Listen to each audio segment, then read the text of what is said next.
Assalamualaikum warahmatullahi wabarakatuh. Nama saya Ilham Nurfian Saputra, NIM 190171. Di sini saya akan menjelaskan tentang menurut saya tentang periode 1950-an. Yang pertama, tentang sejarah perkembangan kesusastraan. Menurut Umar Yunus, jika bahasa ada, kesusastraan pun ada, karena bahasa Indonesia baru lahir saat adanya Sumpah Pemuda tahun 1928. Maka Umar Yunus berpendapat bahwa kesusastraan Indonesia baru lahir pada tanggal 28 Oktober 1928. Sehingga menurutnya karya sastra yang terbit sebelum tahun 1928 dianggap bukan digolongkan sebagai hasil sastra Indonesia, melainkan sebagai hasil karya sastra Melayu saja. Selanjutnya, masuk pada sastra majalah. Sejak tahun 1953, Balai Pustaka kedudukannya tidak menentu. Penerbit ini berkali-kali mengalami perubahan status. Ditambah lagi penempatan pimpinan yang bukan ahli serta anggaran yang tidak mencukupi, menyebabkan kemacetan produksi. Oleh karena itu, aktivitas sastra terutama hanya dalam majalah-majalah seperti Gelanggang atau Siasat, Mimbar Indonesia, Zenet, dan Pujangga Baru. Karangan-karangan yang dapat dimuat pun akhirnya hanya dalam bentuk sajak, cerpen, dan karangan lain yang tidak begitu panjang. Sesuai kebutuhan majalah, para pengarang pun lebih produktif berkarya di sektor tersebut. Keadaan seperti itu menyebabkan munculnya istilah sastra majalah yang pertama kali dipopulerkan oleh Nugroho Notsusanto dalam tulisannya Situasi 1954 yang dimuat di majalah yang dipimpinnya, Kompas. Selanjutnya masuk pada impase dalam sastra Indonesia.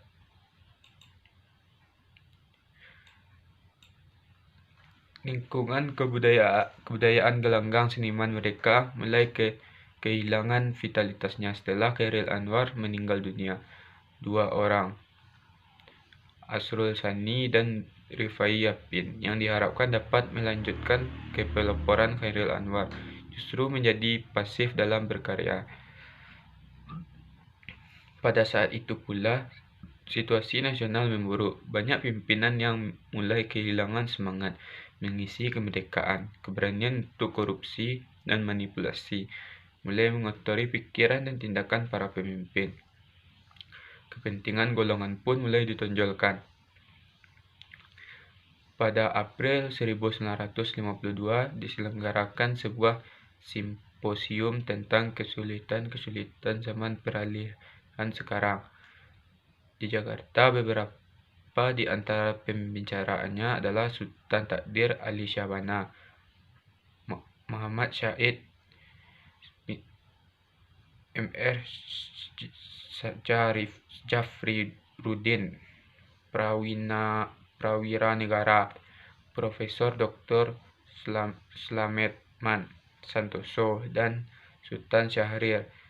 Dalam simposium itu dilontarkan istilah krisis akhlak dan krisis ekonomi.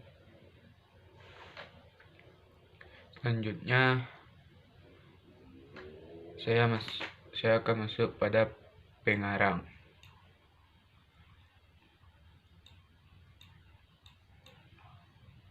Yang pertama, Pramodya Ananta Toer, pengarang yang dilahirkan di Blora tanggal 2 Februari 1925 ini mulai mengarang sejak zaman Jepang. Pada awal masa revolusi telah menerbitkan buku Kranji dan Bekasi Jatuh.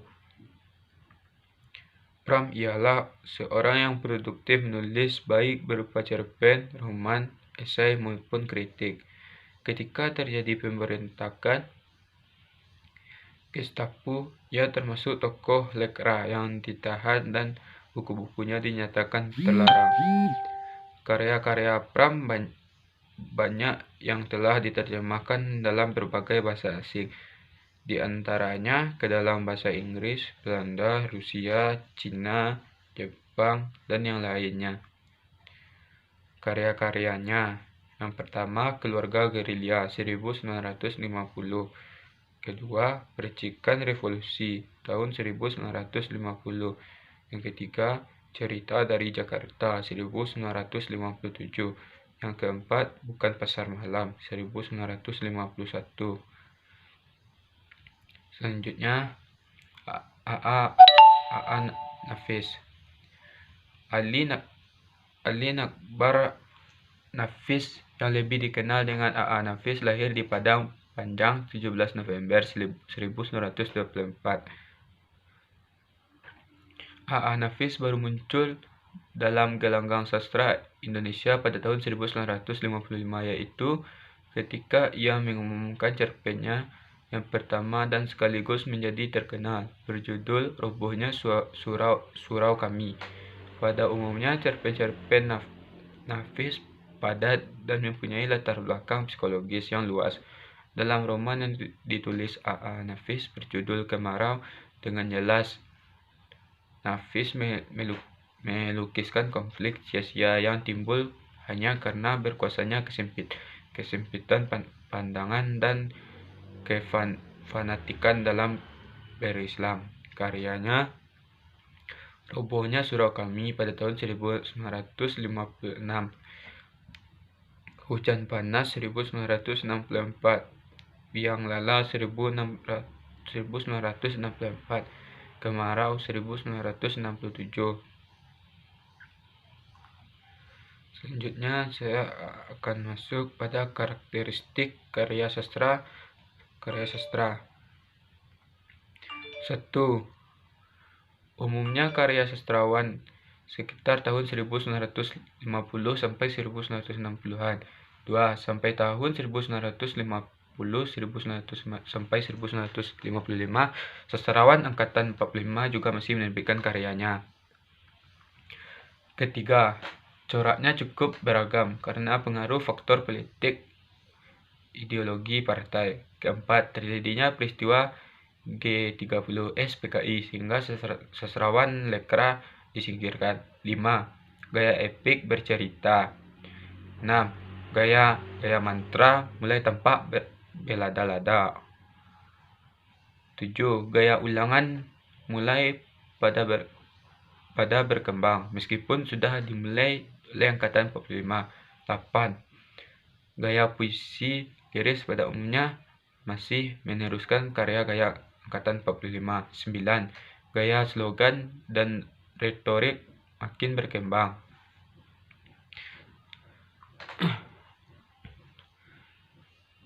Selanjutnya saya akan masuk pada perbedaan karya sastra periode 1950 dengan karya sastra angkatan 45. Pada angkatan 45 yaitu: yang pertama, pengaruh unsur sastra asing lebih luas. Kedua, bercorak isi realis bersifat nyata dan naturalis alami dan meninggalkan corak romantis pertualangan cinta. Yang ketiga, terlihat menonjol individualis mementingkan diri sendiri. Yang keempat, dinamis. Yang kelima, lebih ekspresif. Yang keenam, penghematan kata dalam karya. Yang ketujuh, terlihat sinisme. Pada periode 1950 yaitu yang pertama pada puisi. A. Gaya epik bercerita berkembang dengan berkembangnya puisi cerita balada dengan gaya yang lebih sederhana. B. Gaya ulangan mulai berkembang. C. Ada gambaran suasana muram karena menggambarkan hidup yang penuh penderitaan. D. Mengungkapkan masalah-masalah sosial. Kedua, pada prosa. A. Tidak terdapat sisipan cerita sehingga alurnya padat. B. Cerita perang mulai bergerak. C. Menggambarkan kehidupan masyarakat sehari-hari. D. Kehidupan pedesaan dan daerah mulai digarap. E. Banyak mengemukakan pertentangan politik. Sekian hasil presentasi saya. Assalamualaikum warahmatullahi wabarakatuh.